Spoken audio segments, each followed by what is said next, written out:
In this lesson, we're going to talk about why you give in to your lower brain's desire for alcohol. Remember, it's not involuntary, it's learned. And you've taught yourself, maybe unknowingly, to repeat it, to want it, and to repeat it. You've increased that desire so much that now it seems involuntary. Now, what most of you may be feeling are competing desires. That's why you're in this program. Your prefrontal cortex says, I want to drink less. I don't feel like feeling foggy. I don't feel like feeling hungover. But you have a primitive desire that's thinking, hey, we have to do this or we're going to die. This is really important.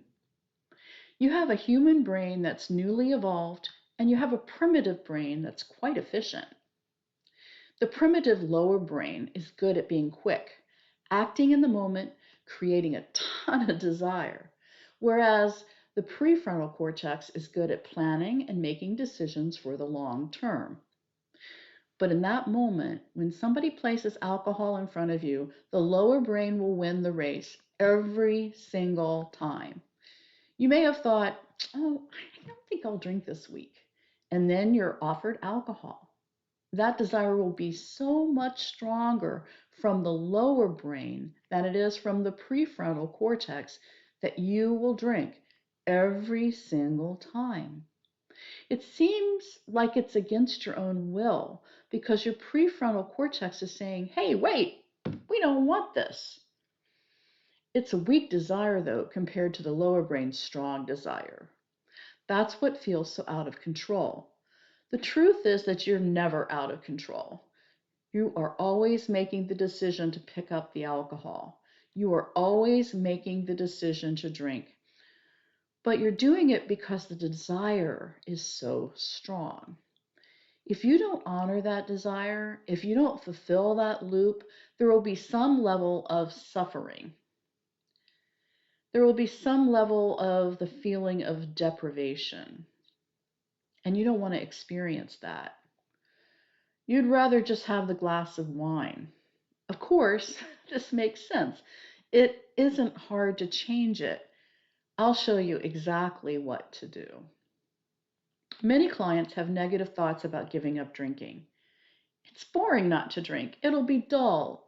It's unsophisticated. What am I going to order? A Diet Coke? It's not as fun. It's hard. It's not fair that I don't get to drink. It must mean that I have a problem. It must mean that I'm an alcoholic. It's a struggle that requires willpower, and I just don't have the energy for that. It's awkward. It's tedious, annoying, embarrassing not to drink. Without it, I feel deprived. I'll be stigmatized. I'll have to justify why I'm not drinking. I'll always feel like I want it, and I'll always have to fight against that desire. Hey, if you have these types of feelings, you're absolutely normal. It means your brain is healthy. It means that it's functioning. It means that you're a good learner. It means that you've associated alcohol with a reward and that your brain is responding to that reward appropriately. You don't need to hide in shame. There are techniques you can learn that will help you overcome the seemingly irrational desire for the substance. There have been studies done where researchers stimulate the reward centers of rats' brains when they hit a certain lever. Those rats will hit that lever at the expense of everything else in their lives. They won't take care of their babies, they won't take care of their health, they won't drink, and they won't eat. They just want the next hit of dopamine. Dopamine is important. It's a reward we get for doing certain survival tasks.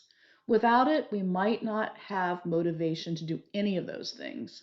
Our motivation comes from the desire to seek pleasure and avoid pain and to expend as little energy as possible. That's the perfect combination for creating an illogical desire for substances that have become concentrated pleasures. If you feel this way toward alcohol, please know that it's because of the way you've evolved, because of the way your brain is. Here's the magic. You have a prefrontal cortex. No matter how efficient your lower brain is, no matter how well it is practiced, no matter how much it's rewarded, it's nothing compared to your human brain. It's powerless compared to your ability to change what you believe, what you think, and how you respond. There's nothing the lower brain can do without the consent of the prefrontal cortex. You may not have learned the skill of how to use the prefrontal cortex yet, but it doesn't mean you can't. That's what we're going to talk about in the next video.